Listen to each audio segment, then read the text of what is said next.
तो जी जय श्री कृष्णा, जय श्री राधे।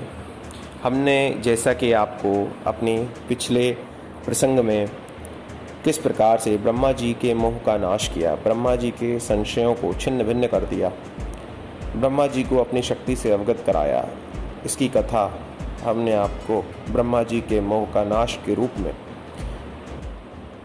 सुनाई। अब देखिए, अब आगे जो कथा है भागवत में वह है कालिया नाग की।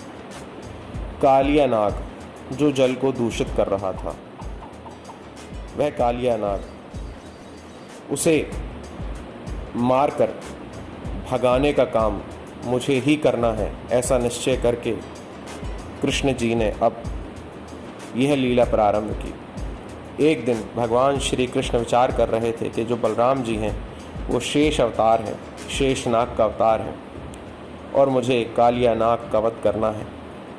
इसीलिए ऐसा ना हो कि कहीं बलराम जी को अपनी जाति भाई को देख करके दया आ जाए, इसीलिए मैं बलराम जी को अपने साथ नहीं लेकर के जाऊंगा। ऐसा निश्चय करके भगवान उस ताक में थे कि कब बलराम जी कहीं व्यस्त हो जाएं, और वही हुआ। एक दिन बलराम जी का जन्मदिन का उत्सव आया। घर में बहुत कुछ साज सजावट की गई है।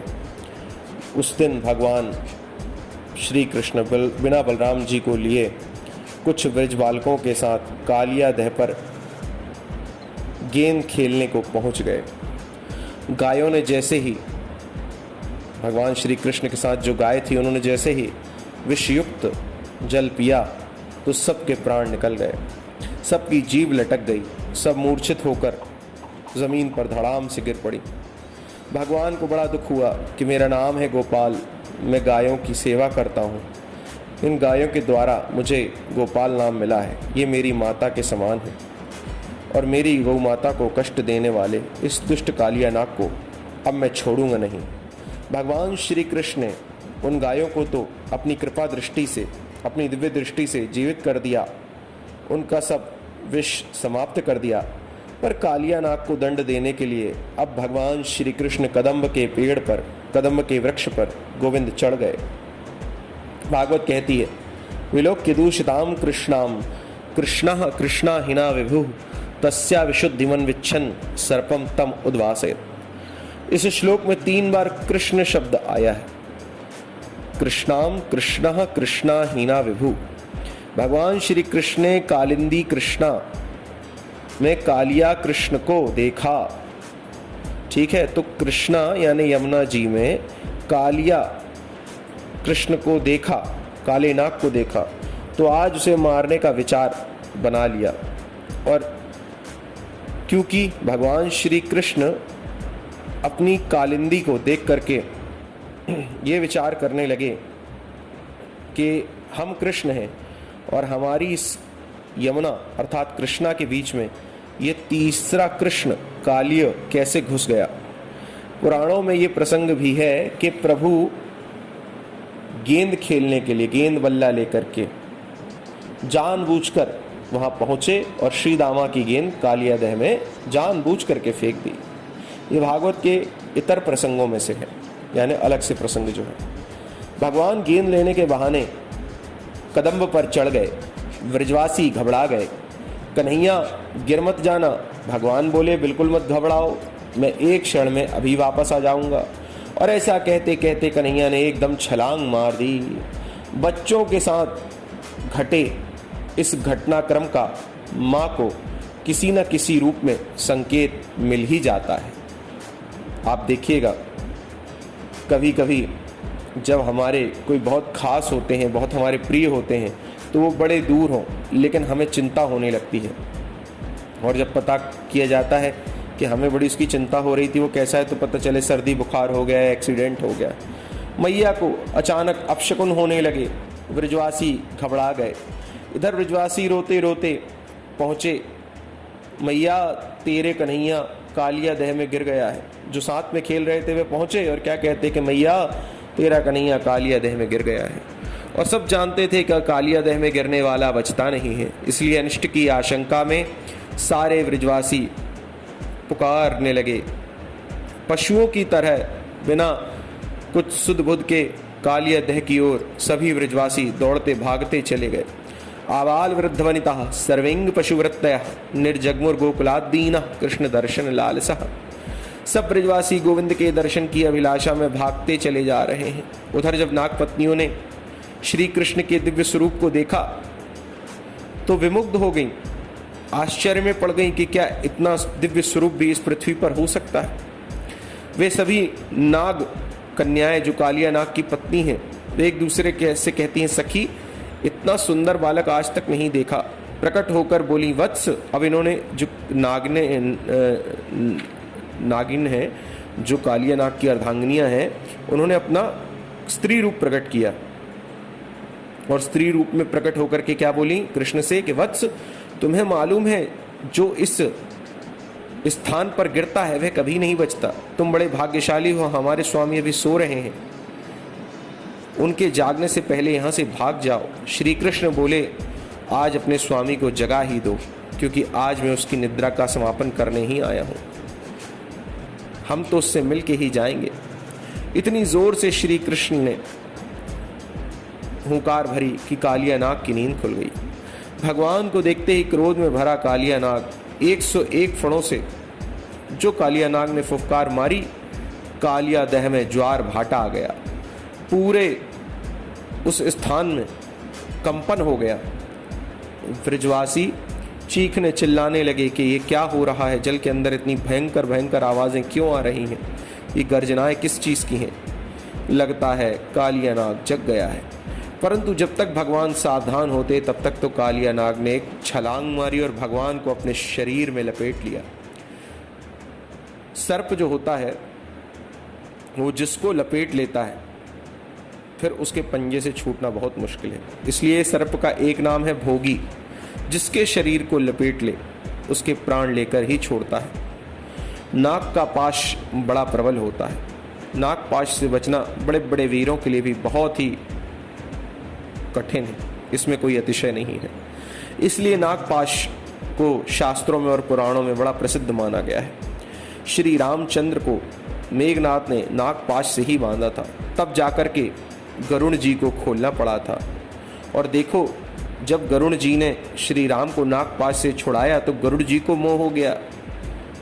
वे अपनी महानता को मानने लगे और विचार करते हैं कि ये कैसे भगवान है, मुझ गरुड़ को इन्हें मुक्त करना पड़ा। परमात्मा दुनिया को मुक्ति देते हैं और हमने इन परमात्मा को मुक्ति दी। गरुड़ जी भी चक्कर में पड़ गए। भगवान की लीला इतनी विचित्र होती है कि बड़े बड़े प्रबुद्ध जन भी व्यामोहित हो जाते हैं, विरले ही संभल पाते हैं। आज इस कालिया नाग ने झपट्टा मारकर प्रभु श्री कृष्ण को अपने शरीर से लपेट लिया।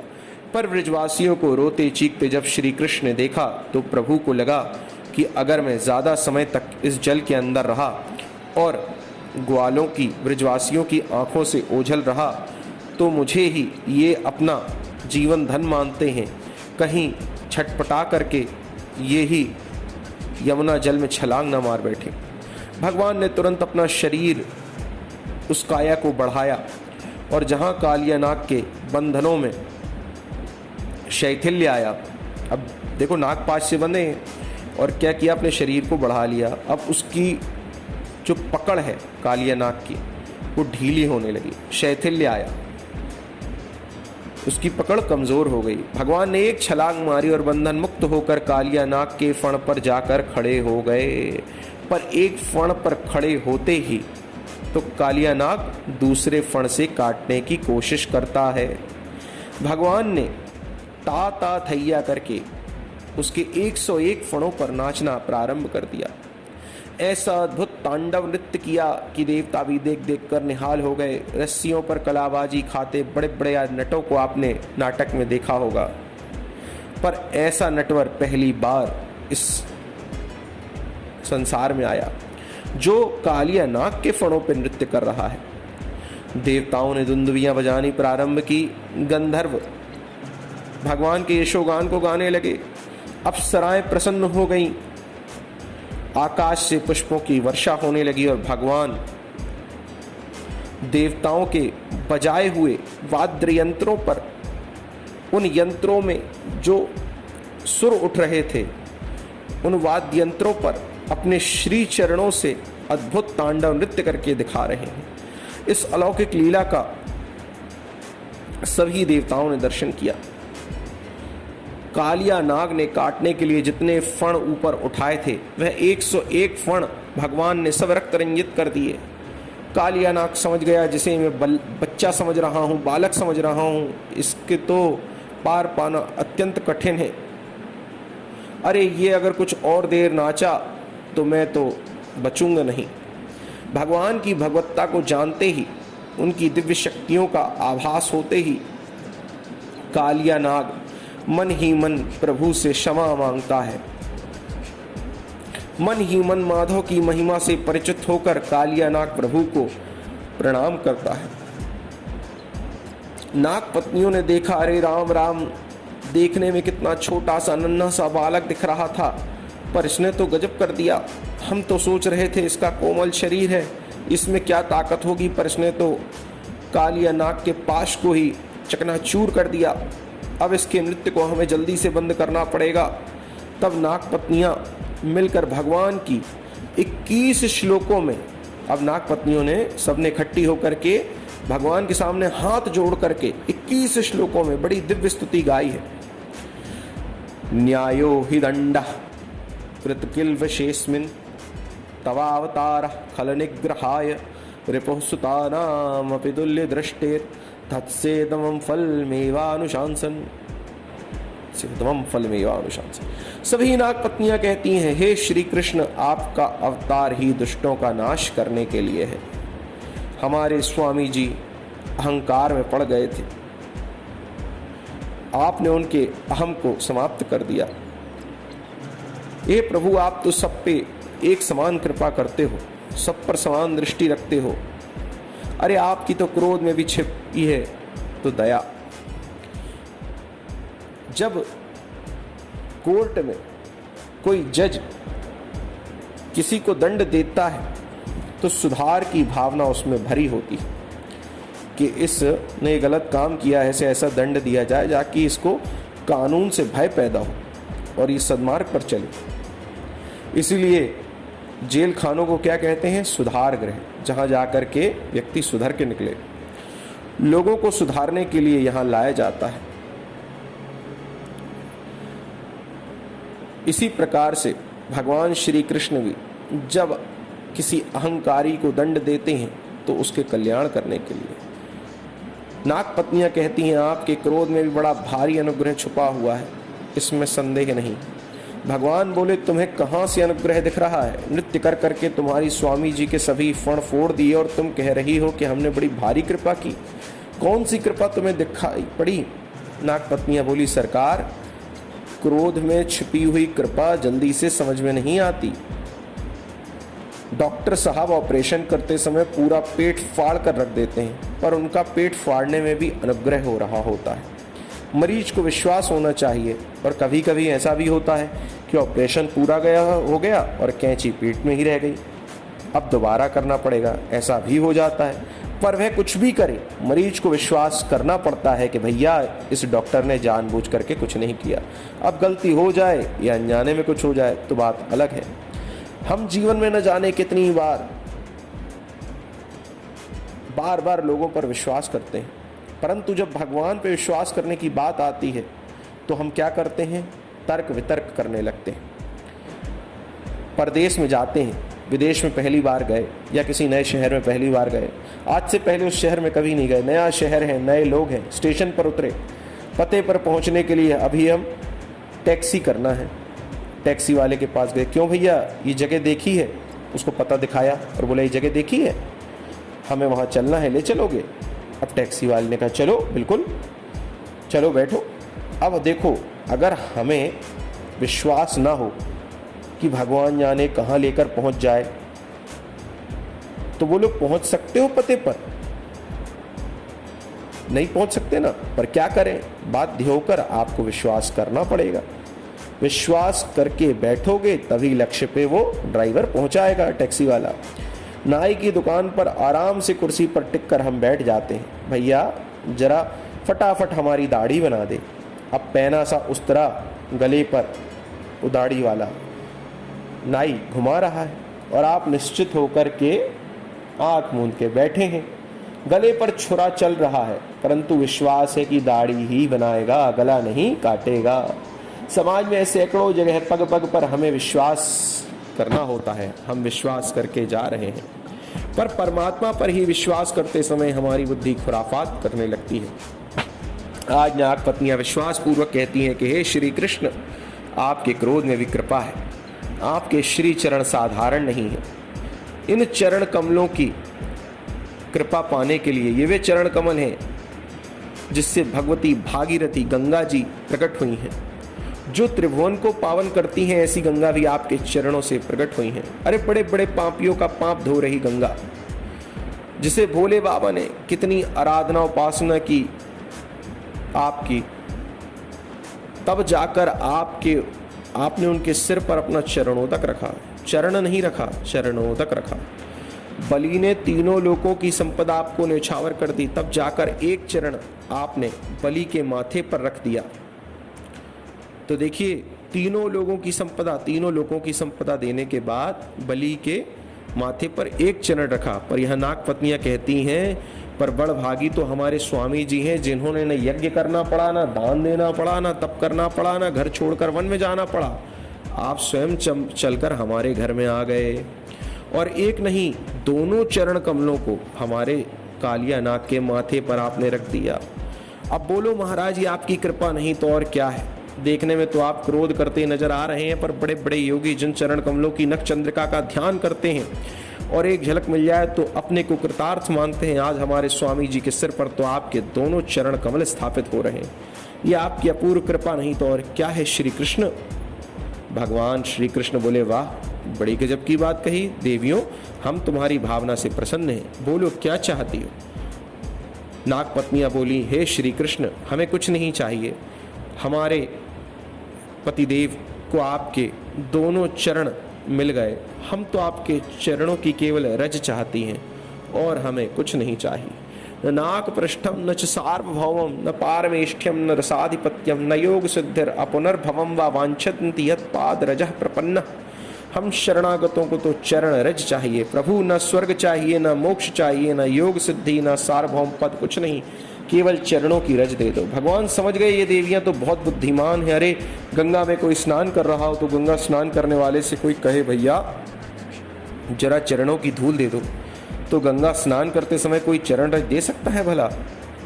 पहले उसे जल से बाहर आना पड़ेगा, धूल में खड़ा होना पड़ेगा, तब चरणों की धूल मिलेगी। तो नाग पत्नियों ने चरण रज क्यों मांगी? सुखदेव जी कहते हैं, इसका समाधान सुखदेव जी ये कहते हैं कि चरण रज की महिमा तो है परीक्षित, इस समय नाग पत्नियों को अपने स्वामी के माथे से इनके चरणों को दूर करना है, यानी कालिया नाग के फणों से भगवान श्री कृष्ण के चरणों को हटाना है। यदि थोड़ी देर तक और श्री कृष्ण कालिया नाग के फणों पर नाचे तो नाग पत्नियां कहती हैं कि हमारे कालिया नाग की तो स्वाहा हो जाएगी। इसीलिए कहा महाराज चरण रज मिल जाए। नाग पत्नियां कहती हैं चरण रज मिल जाए। प्रभु प्रसन्न हो गए और फिर नाग पत्नियों ने स्पष्ट भी कह दिया, पति प्राणः प्रदीयताम, पतिदेव के प्राणों का दान कर दो। भगवान उन नाग पत्नियों की भावना से प्रसन्न होकर बोले, अच्छा जाओ, तुम्हारी प्रीति को देखकर इसे माफ कर देता हूँ। ऐसा कहकर ज्यों ही भगवान फड़ से नीचे उतरे कि कालिया नाग फण फुफकार कर फिर से खड़ा हो गया। भगवान सावधान होकर बोले, देखो देवियों, देख रही हो, तुम गिड़गिड़ा रही थी और ये अकड़ दिखा रहा है। नाग पत्नियों ने कहा, स्वामी जी, हे कालिया नाग, हमारे पतिदेव, माता झुकाओ, जल्दी से अपने माथे को झुका लो, बड़ी मुश्किल से राजीनामा हुआ है, अभी ठुमका मारना प्रारंभ कर दिया ना तो तुम्हारे फण चले जाएंगे, समाप्त हो जाएंगे। कालिया नाग भी बोला, अरे मैं कहाँ से अपराधी हो गया जो माफी मांगू? भगवान बोले, क्यों, तुम अपराधी नहीं हो? कालिया नाग बोला, बताइए मैंने क्या अपराध किया? कृष्ण बोले, तूने विश्वमन करके मेरे यमुना हृत को इतना विषाक्त कर दिया कि ऊपर उस यमुना जी के ऊपर से उड़ने वाला पक्षी भी छटपटा कर नीचे गिरकर मर जाता है। इतना विष फैला दिया, ये तेरा अपराध नहीं तो क्या है? कालिया नाग बोला, एक क्षण जरा मुझे भी तो अपनी बात रखने का अवसर दीजिए। सफाई देने का मौका अपराधी को भी मिलना चाहिए। बस यही जानना चाहता हूँ हे श्री कृष्ण कि ये दुनिया को बनाता कौन है? कृष्ण बोले, हमने। कालिया ने पूछा, अच्छा तो फिर सर्पों को किसने बनाया? भगवान बोले, हमने। कालिया ने पूछा, तो सर्पों के मुख में जहर किसने भरा? भगवान बोले, हमने। कालिया ने पूछा, तो सर्पों को ये जन्मजात तामसी क्रोधी स्वभाव किसने दिया? भगवान बोले, हमने। कालिया नाग बोला, बस महाराज हो गया फैसला, अब निर्णय आप ईमानदारी से कीजिए, आप न्यायाधीश हैं। जब आपने ही मुझे सर्प की योनि दी, मुख में जहर दिया, स्वभाव में क्रोधी बना दिया, तो जो आपने हमें दिया वह हमने आपको दे दिया, तो मेरी गलती क्या रही? मेरा अपराध क्यों आपने सिद्ध कर दिया? कोई भी अपनी प्रकृति के द्वारा प्राप्त स्वभाव को कैसे बदल दे? देखो भैया, स्वभावम स्थितम सर्वम सदैव आसुर मानुषम, मनुष्य का स्वभाव नहीं बदला जा सकता। मैं अपने स्वभाव को कैसे छोड़ूं? कालिया नाग यहाँ कहता है, मेरे मुख में जब आपने ही जहर भर दिया तो मैं मुख में अमृत कहाँ से ले आऊं? आप चाहते तो आप भी तो विष की जगह अमृत की 2 बूंदें डाल सकते थे कि नहीं? आप तो सर्वसमर्थ हो, और हम सर्पों के मुख में अमृत की बूंदें डाल दी होती तो आज हम भी घर घर पाले जाते, प्यार से लोग पुचकार कर दूध पिलाते, प्यार करते, स्नेह की वर्षा करते। पर आपने ऐसा जहर भर दिया कि प्यार करना तो दूर रहा, जो देखे वह मुंह कुचलकर फेंक देता है, कोई जिंदा ही नहीं छोड़ता हमें। दिया आपने है हमें विष, और दुनिया क्रोध हम पर कर रही है। तो देखो, कालिया नाग कहता है विष आपने दिया है और दुनिया क्रोध हम पर करती, ऊपर से आप हमें अपराधी कह रहे हैं। आप सर्वसमर्थ हो हे श्री कृष्ण, अनुग्रह करो या निग्रह करो। कालिया नाग के इन तर्कों से भगवान श्री कृष्ण प्रसन्न हो गए और बोले, हे कालिया नाग, तेरी सारी बातें बिल्कुल सही हैं, परंतु यदि हमने सर्पों को विषैला बनाया तो उन्हें रहने के लिए रमणक द्वीप भी तो बनाया है। कहाँ रहते हैं नाग? रमणक द्वीप में। तुम्हारे लिए हमने जब विश्व द्वीप का निर्माण किया है, जहाँ सर्प जाति का ही नित्य निवास है, तो तुम अपना वह घर छोड़कर यहाँ गंदगी फैलाने क्यों आए? कालिया नाग बोला, ये बात ठीक कही सरकार, पर इसका भी कारण आपका ही वाहन गरुड़ है। देखिए, भगवान नारायण जो है ना, वो गरुड़ पे विराजमान रहते हैं, उनका वाहन है गरुड़। तो श्री कृष्ण से कहता है कालिया नाग कि आपका जो वाहन है गरुड़, उसके भय से गरुड़ जब रमणक द्वीप पहुंचता है तो तमाम सर्पों को मार कर खा जाता है। मेरा उससे झगड़ा हो गया, सो मैं यहाँ आकर बस गया। भगवान बोले, इतनी बड़ी दुनिया है, तुझे यहीं क्यों आना था? कालिया नाग बोला, यहाँ इसलिए आया महाराज, क्योंकि सौभरी ऋषि ने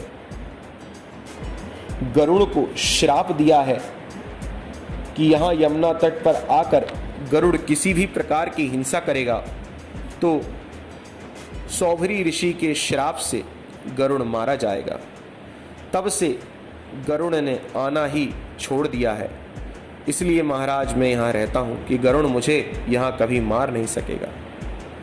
भगवान बोले, यदि यही कारण है तो अब तुम जा सकते हो। अब गरुड़ नहीं मारेगा, क्योंकि तेरे माथे पर नाच नाच कर अपने चरणों की मोहर मैंने लगा दी है। तेरे फणों पे 101 फणों पे जो मैंने नृत्य किया है, उस नृत्य से मेरे चरणों की मोहर तेरे फणों पर लग चुकी है। मेरी मोहर लगी है तो किसी की हिम्मत है जो तुझे आंख उठाकर देख ले। इसीलिए जा, अभय हो जा और जा करके रमणक द्वीप में निवास कर। कालिया नाग अपनी पत्नियों के साथ भगवान को प्रणाम करके उनकी दिव्य स्तुति करके चला गया। अब भगवान श्री कृष्ण सभी ब्रजवासियों को अभय करते हुए और आनंद देते हुए यमुना के जल से निकले, और इसके बाद भगवान श्री कृष्ण ने वृंदावन में अपने घर में प्रवेश किया। अगली लीला हम आपको कल सुनाएंगे। जय जय श्री कृष्णा, जय जय श्री राधे।